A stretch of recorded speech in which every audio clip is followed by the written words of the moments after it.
de Pascal Olmeta. Donc pas de danger. 7 minutes 45 déjà dans cette première partie de la prolongation.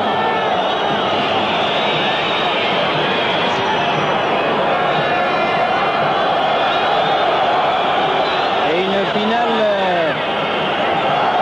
qui tourne un petit peu en autre boudin.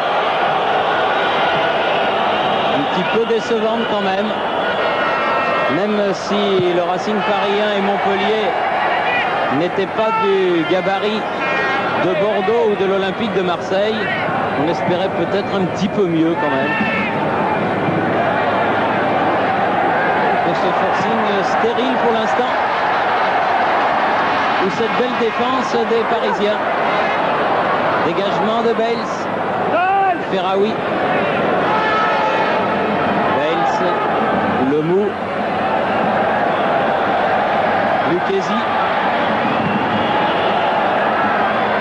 Guérin, et tir de Cantona au-dessus. Alors que Milojevic a été un petit peu sonné aussi sur cette lutte aérienne. Encore un beau geste sur cette balle mise en retrait par Vincent Guérin.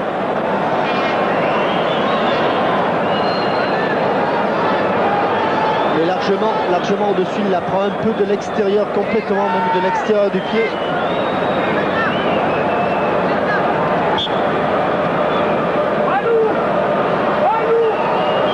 Regarde le ballon, dit Olmeta à Tétis.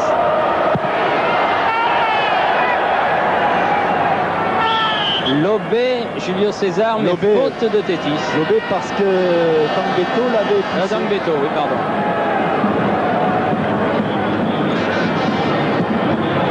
Julio César. Cantona avec Ayash. Zverev. Bien fait, Ayash qui va pouvoir centrer, pied gauche. Dégagement de Bad. Gouderbala. Ginola pour le contre du Racing. Avenay. Encore un ballon perdu par David Ginola. Oh, et double contre favorable pour Lucchesi.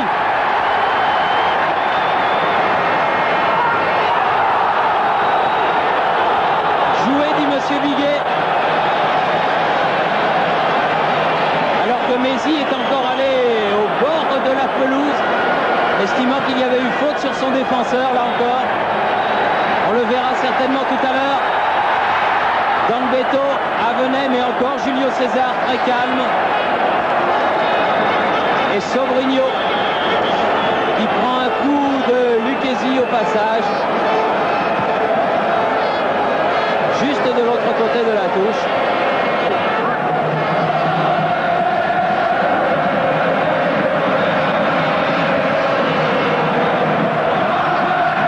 Ce qui ne fait pas perdre le sourire à Monsieur Biguet, l'arbitre de la rencontre. Cantona, faute.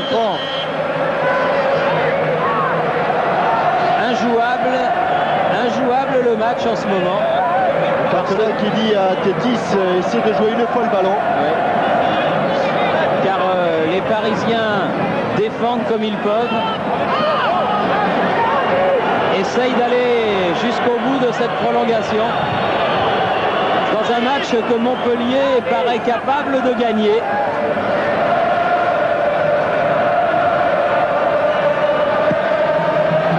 Lucchesi, Cantona, avec une faute. Eh oui, faute de Tétis. Voilà un bon coup franc. Oui. Ah, voilà un bon coup franc. Il y a Cantona, il y a Blanc, il y a Julio César.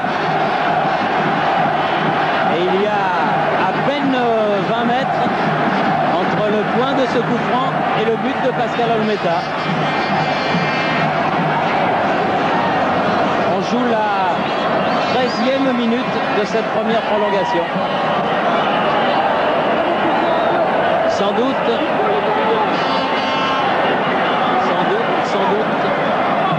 une belle occasion pour Montpellier Hérault. 2, 3, 4, 5, 6, 7, 8 et 9. Voilà où doit se mettre le mur parisien. Avec gauche, il se met le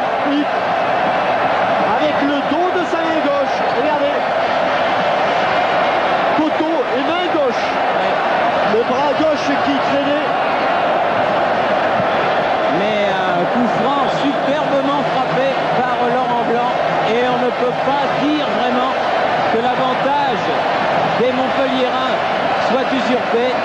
Ils ont dominé pratiquement toute la partie et seul un fantastique Pascal Olmeta a retardé l'échéance. Donc 1-0, c'est bien la moindre des choses alors que l'on va arriver à la mi-temps de cette prolongation. Et que c'est que tout le désespoir du monde sur le visage de Pascal Olmeta. Masqué au départ de ce ballon.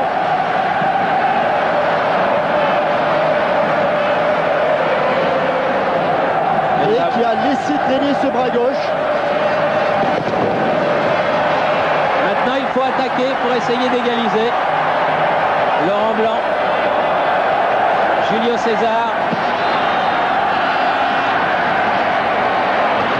Est sorti de Pascal Olmeta qui fait la remise en jeu lui-même. Et qui est un repère. Il a manqué. Non, il a pas, mais il a décollé les pieds du sol. Oui. Il a manqué sa remise en jeu. Et Michel Mézy qui demande à Laurent Blanc de rester maintenant derrière pour calmer le jeu. Guérin.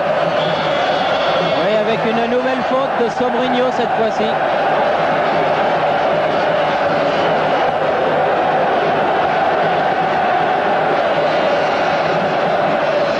Alors que c'est vraiment du délire du côté des supporters venus de la Paillade, venus de la Mosson, venus de Montpellier, de tous les Hérault.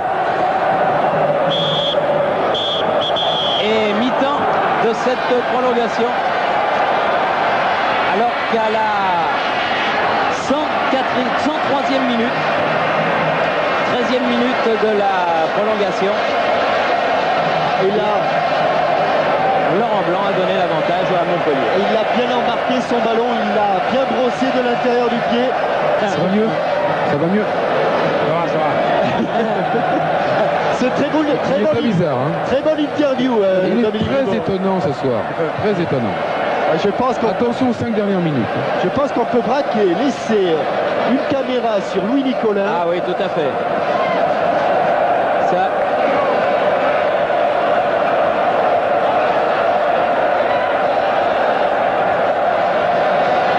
Alors là, il y a un ballon qui est allé en plein dans l'objectif de la caméra.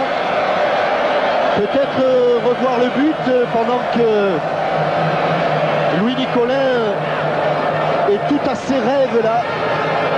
Il est à ses rêves, croyez-moi. Ce qui a fait, regardez le coup franc, poteau, oui, main gauche, incontestable.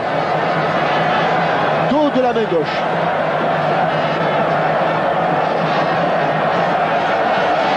Je crois que Pascal Olmeta, il la voit pas vraiment bien partir à cause de son mur. Alors, autrement, il peut peut-être...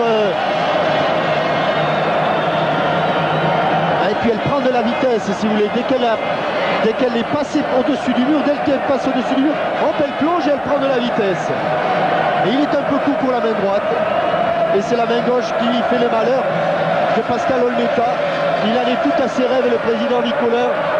Lui qui a fait de la Paillade un club de division d'honneur, un club qui risque d'être un nouveau européen. Mais Montpellier l'avait été il y a 2 ans. Ouais, éliminé par Benfica. Carlos Moser jouait à cette époque du reste à Benfica. Ils avaient un petit peu raté leur parcours européen, puisqu'ils avaient été battus et à Lisbonne et à la Mosson. Certainement que cette expérience leur servira si toutefois ils restent vainqueurs de cette Coupe de France. 73e du nom. Sobrigno. Avenay contré. Tétis. Bien joué.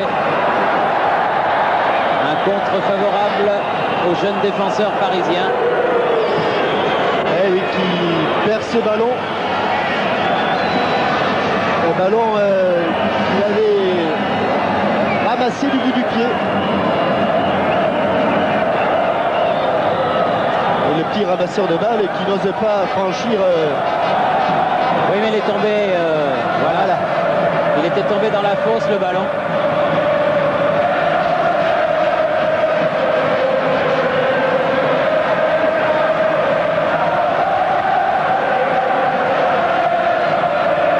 Belaoui, ballon remis par Blondeau.